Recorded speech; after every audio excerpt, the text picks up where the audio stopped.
Hi అండి. ఒక్కసారి చేసుకుని తింటే మళ్ళీ మళ్ళీ చేసుకొని తినాలనిపించే స్నాక్స్లో ఇది కూడా ఒకటి అన్నమాట. పిల్లలకి పెద్దవాళ్ళకి ప్రతి ఒక్కళ్ళకి నచ్చుతుంది. చాలా హెల్దీ కూడా.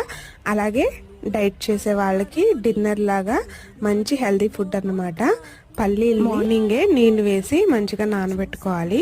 ఈవినింగ్ అయిన తర్వాత ఆ వాటర్ తీసేసి కుక్కర్లో పల్లీలు ములిగేంత వరకు వాటర్ వేసుకొని దాంతోపాటు కొద్దిగా ఉప్పు వేసుకొని 3 విజిల్స్ వచ్చే వరకు పల్లీల్ని మంచిగా ఉడకబెట్టుకోవాలి.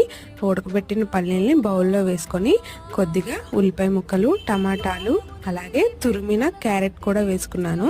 మీ దగ్గర ఉంటే గనక కీరా కూడా వేసుకోండి, టేస్ట్ బాగుంటుంది. ఇందులో కొద్దిగా ఉప్పు, కారం, చాట్ మసాలా, అలాగే నిమ్మకాయ పిండుకొని తింటే టేస్ట్ అనేది వేరే లెవెల్లో ఉంటుంది. పిల్లలకు కూడా చాలా బాగా నచ్చుతుంది అనమాట. ఇంకా ఎవరైనా ట్రై చేయకుండా ఉంటే ట్రై చేసేయండి.